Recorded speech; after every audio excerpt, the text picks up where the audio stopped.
नमस्कार दोस्तों, आज मैं आपके लिए लेकर आया हूँ एक अद्भुत अमेरिकी मनोवैज्ञानिक horror film you should have left की विस्तृत व्याख्या। ये फिल्म नेटफ्लिक्स और अमेज़न प्राइम पर उपलब्ध है और यह इसी नाम के एक उपन्यास से प्रेरित है। इस फिल्म की अवधारणा वास्तव में बहुत ही आकर्षक है और जिस तरह से उन्होंने अपराध बोध और कर्म जैसे विषयों को चित्रित किया है वो शानदार है। मुझे यकीन है कि आप इसे पसंद करेंगे। तो आइए इसमें गहराई से उतरते हैं।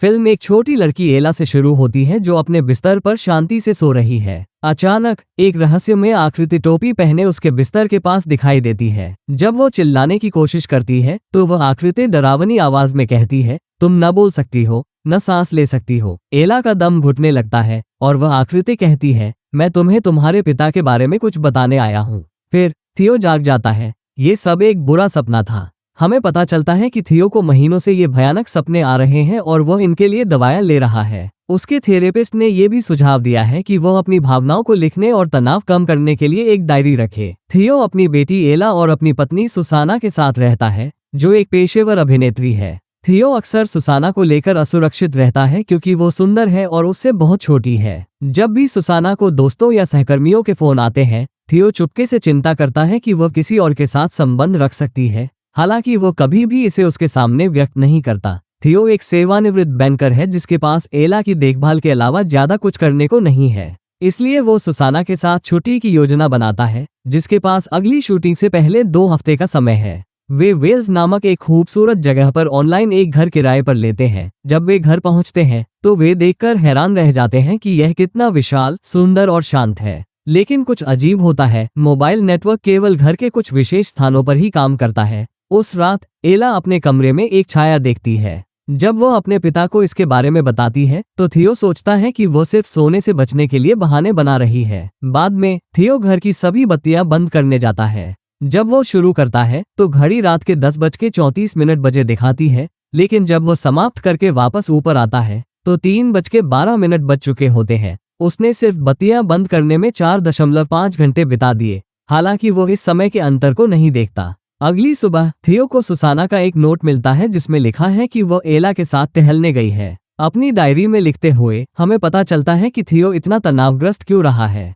टहलते समय एला सुसाना से पूछती है कि लोग उसके पिता को संदिग्ध नजरों से क्यों देखते हैं। हालांकि सुसाना विषय से बचने की कोशिश करती है, लेकिन अंततः वो बताती है कि थियो की पहली पत्नी एक नशेड़ी थी जिसकी ओवरडोज से मृत्यु हो गई थी।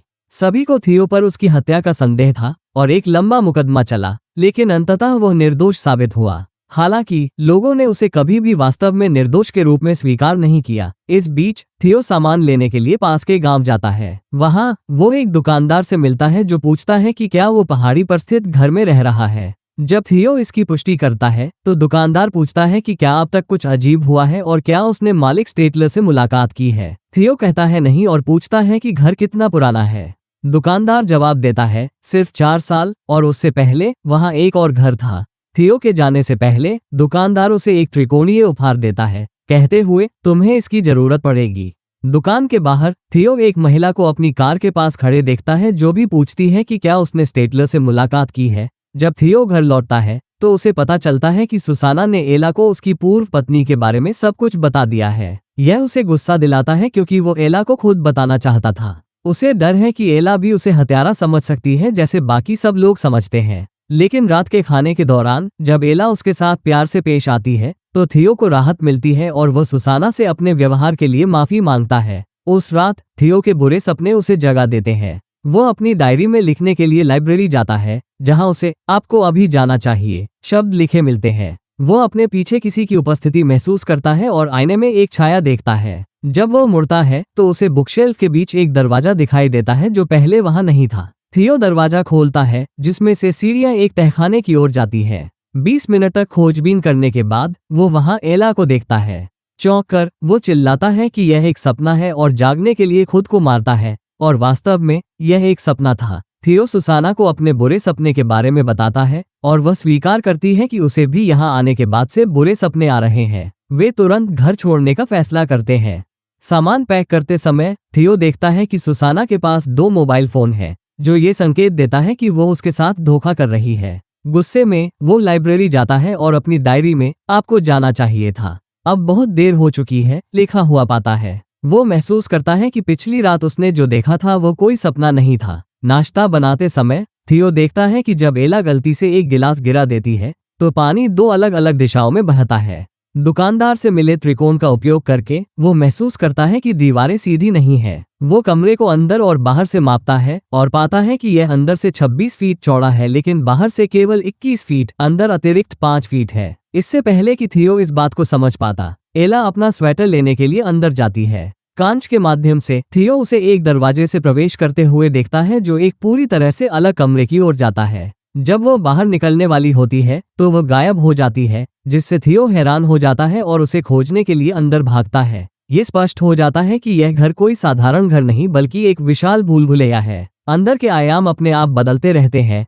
नए कमरे, दरवाजे और गलियारे बनाते हैं। एला की आवाज हर जगह से आती प्रतीत होती है। थियो फिर से लाइब्रेरी का दरवाजा ढूंढता है, तहखाने में प्रवेश करता है और एक शव देखता है। जब वो भागने की कोशिश करता है तो उसका सामना शुरुआत वाली उसी टोपी पहने आकृति से होता है। आकृति एला से पूछती है कि क्या वो हमेशा के लिए अपने पिता के साथ रहना चाहती है। एला चिल्लाती है और भाग जाती है और थियो उस तक पहुंचने के लिए एक दरवाजे को तोड़ देता है। भयभीत होकर वे तुरंत जाने का फैसला करते हैं, लेकिन सुसाना कार ले गई है। थियो मदद के लिए दुकानदार को फोन करता है, लेकिन दुकानदार घर के अंधेरे इतिहास के बारे में बताता है।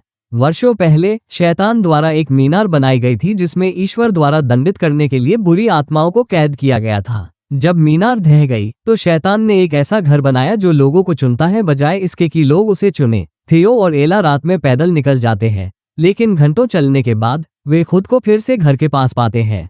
ठंड असहनीय होने पर वे वापस अंदर आ जाते हैं, ये योजना बनाते हुए कि अगले दिन जब सुसाना लौटे तो चले जाएंगे। सोते समय थियो महसूस करता है कि कोई फ्लैश के साथ उनकी फोटो ले रहा है। वो बाथरूम चेक करने जाता है लेकिन फिर से अंधेरे तहखाने में पहुंच जाता है, जहां उसे अपनी पूर्व पत्नी की आत्मा उसे परेशान करती दिखाई देती है। ऊपर भागकर वो लाइब्रेरी पहुंचता है जहां वो खुद को अपनी डायरी में लिखते हुए देखता है।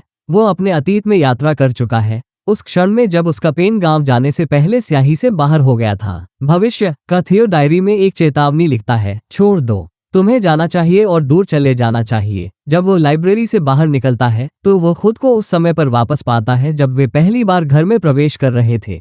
ऊपर से एला की आवाज सुनकर थियो सीढ़ियों पर भागता है, लेकिन वे अनंत काल तक बढ़ती जाती है। उसकी घड़ी तेजी से समय बदलते हुए दिखाती है। अंततः वो शीर्ष पर पहुंचता है जहां वो टोपी पहने आकृति से मिलता है, जो खुद को स्टेटलर के रूप में प्रकट करता है। थियो पूछता है कि क्या वो स्टेटलर है, और वह आदमी जवाब देता है, मेरे कई नाम हैं, कई चेहरे हैं और कई घर हैं, लेकिन इस विशेष घर में मैं बहुत लंबे समय से तुम्हारी प्रतीक्षा कर रहा हूँ क्योंकि तुम्हें यहाँ मेरे साथ रहना है। मदद के लिए एला की पुकार सुनकर थियो पूछता है कि वो कहाँ है। स्टेटलर कहता है कि वो उसके साथ घर में रहेगी। क्रोधित होकर थियो स्टेटलर पर हमला करता है, उसकी टोपी और चश्मा उतार देता है, केवल ये पता लगाने के लिए कि स्टेटलर वास्तव में वो खुद है। स्टेटलर समझाता है, मैंने उसे नहीं रोका, तुमने किया।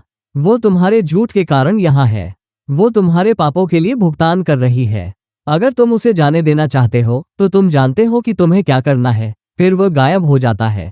एला थियो को ढूंढती है और वे बाहर जाते हैं जहां सुसाना लौट आई है। थियो सुसाना को बताता है कि वो नहीं आ रहा है और उसे एला की देखभाल करनी होगी। रोते हुए सुसाना उसे समझाने की कोशिश करती है कि वे अपने रिश्ते को ठीक कर सकते हैं, लेकिन थियो कहता है कि यह उनके रिश्ते के बारे में नहीं है, यह उसके पापों के लिए सजा है। वो स्वीकार करता है कि वह वास्तव में निर्दोष नहीं था। उसकी पूर्व पत्नी नशे में धुत होकर बाथटब में डूब रही थी और वह वहां खड़ा रहा, उसे मरते हुए देखता रहा क्योंकि वो उसकी लत से परेशान था। उसने उसे डूबने दिया। अब उसे घर में रहना होगा क्योंकि वह समझता है कि वह अपनी छाया से बच नहीं सकता। हम महसूस करते हैं कि जब थियो और एला पिछली रात भागने की कोशिश कर रहे थे तो घर के अंदर उन्होंने जिस आकृति को देखा था वो वास्तव में थियो का भविष्य का स्वयं था। अंतिम दृश्य में हम घर में थियो के साथ सैकड़ों लोगों के फोटोग्राफ लटके हुए देखते हैं, जो दिखाते हैं कि इससे पहले भी कई अन्य लोग यहाँ फंसे हुए थे। घर जो बिक चुका था फिर से ऑनलाइन किराए के लिए उपलब्ध हो जाता है, अपने अगले शिकार को फंसाने के लिए तैयार।